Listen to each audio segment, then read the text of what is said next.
नमस्कार, मैं शिक्षा मिश्रा मध्य प्रदेश के सुप्रभात न्यूज में आपका स्वागत करती हूँ। दोस्तों, मध्य प्रदेश की तमाम फटाफट खबरों को जानने के लिए हमारे चैनल को सब्सक्राइब जरूर करें। साथ ही कमेंट सेक्शन में जरूर बताएं कि आप मध्य प्रदेश के किस जिले से हमारे न्यूज को देख रहे हैं। तो चलिए शुरू करते हैं खबरों को, जानते हैं आज के मुख्य समाचार। शिवराज सरकार लगाएगी यह अध्यादेश, प्रारूप तैयार, युवाओं को मिलेगा बड़ा लाभ। पंचायत और नगरीय निकाय चुनाव के बाद 25 जुलाई से 29 जुलाई तक मध्य प्रदेश विधानसभा का मानसून सत्र बुलाया गया है। इसमें कई विधेयक आएंगे। इसमें सबसे खास महापौर का चुनाव सीधे जनता और अध्यक्ष का चुनाव पार्षद के माध्यम से कराने के लिए मध्य प्रदेश नगर पालिक विधि अधिनियम में अध्यादेश के माध्यम से किए गए संशोधन के स्थान पर संशोधन विधेयक भी प्रस्तुत किया जाएगा। इसके लिए शिवराज सरकार ने तैयारियां शुरू कर दी हैं।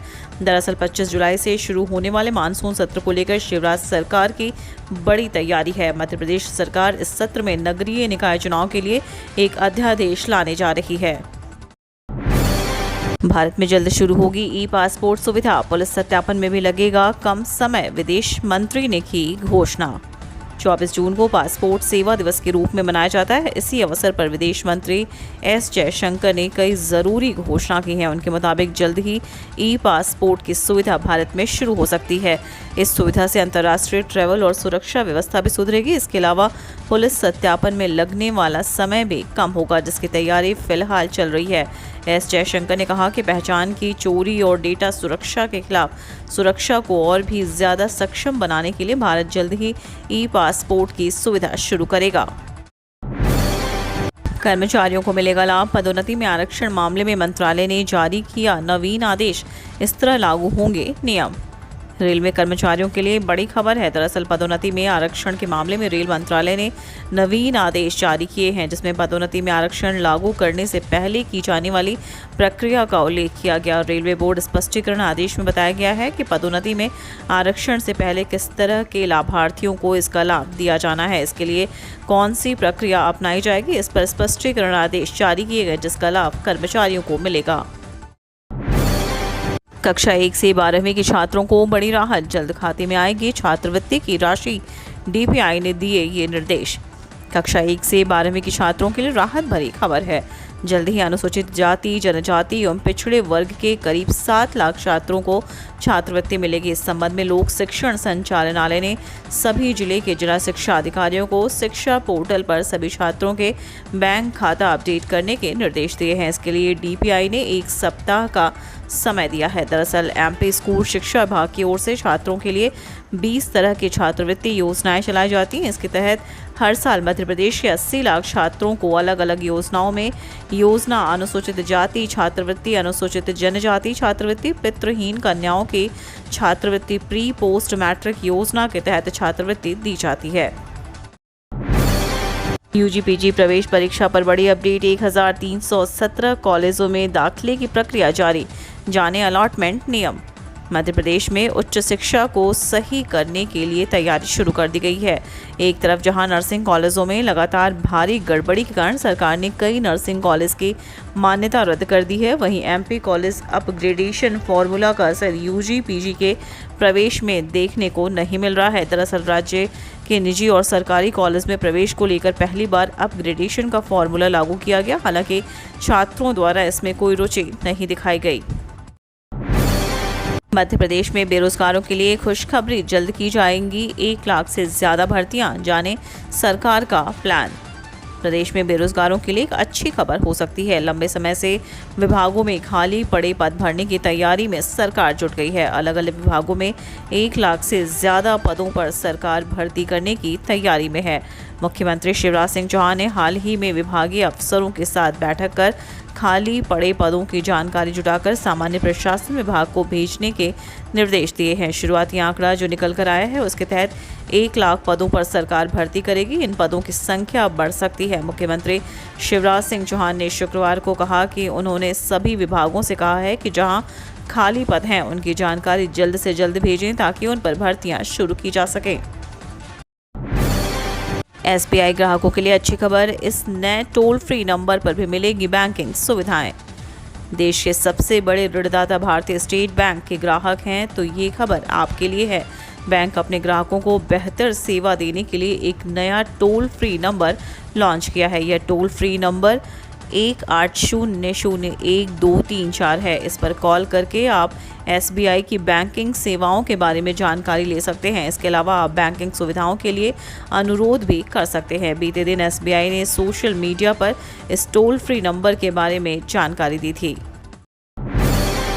रेलवे ने अपनी वाहवाही बताने के लिए इंटरनेट मीडिया पर 60 दिन में किए 20,082 पोस्ट।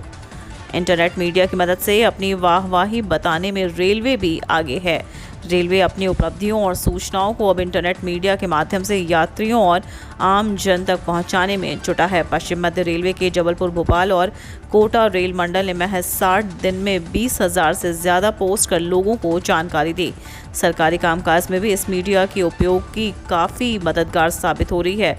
पश्चिम मध्य रेलवे में भी अपनी ऑनलाइन डिजिटल उपस्थिति को बढ़ावा देने के लिए उद्देश्य से सोशल मीडिया के माध्यमों से जैसे ट्विटर, फेसबुक, क्रू, इंस्टाग्राम एवं यूट्यूब सभी का उपयोग किया जा रहा है। परमेश्वर अय्यर बने नीति आयोग के CEO। भारत सरकार ने परमेश्वरन अय्यर को नीति आयोग का मुख्य कार्यकारी अधिकारी नियुक्त किया है। इससे पहले वह पेयजल और स्वच्छता सचिव थे। उन्होंने पिछले साल जुलाई में अपने पद से इस्तीफा दे दिया था। सरकार की तरफ से जारी अधिसूचना के अनुसार अय्यर का कार्यकाल मौजूदा CEO अमिताभ कांत का कार्यकाल 30 जून को पूरा होने पर शुरू होगा। डॉक्टर अजय सिंह बने भोपाल एम्स के नए डायरेक्टर। मध्य प्रदेश की राजधानी भोपाल के अखिल भारतीय आयुर्विज्ञान संस्थान भोपाल में नए डायरेक्टर डॉक्टर अजय सिंह की नियुक्ति की गई। हालांकि यह नियुक्ति डेप्यूटेशन के आधार पर की गई है। डॉक्टर अजय सिंह फिलहाल नोएडा के post graduate institute of child health में डायरेक्टर हैं। केंद्र सरकार ने इस संबंध में आदेश जारी किए हैं। फिलहाल 7 महीने बाद भोपाल एम्स में डायरेक्टर की नियुक्ति की गई है।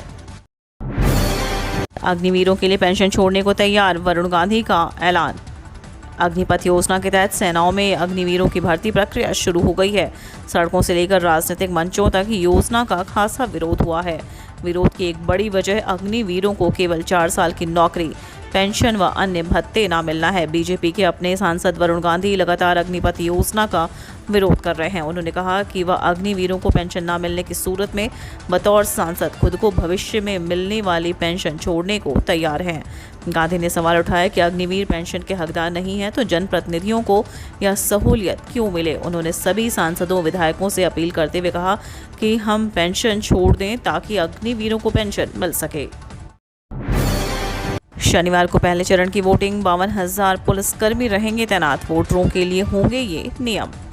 मध्य प्रदेश में पहले चरण के पंचायत चुनाव के लिए 25 जून को 52 जिलों में 115 जनपद पंचायत की 8,702 ग्राम पंचायत में मतदान होगा। मतदान सुबह 7 बजे से दोपहर 3 बजे तक होगा। इस दिन 27,049 मतदान केंद्र में 1,49,23,165 मतदाता अपने मताधिकार का प्रयोग कर सकेंगे।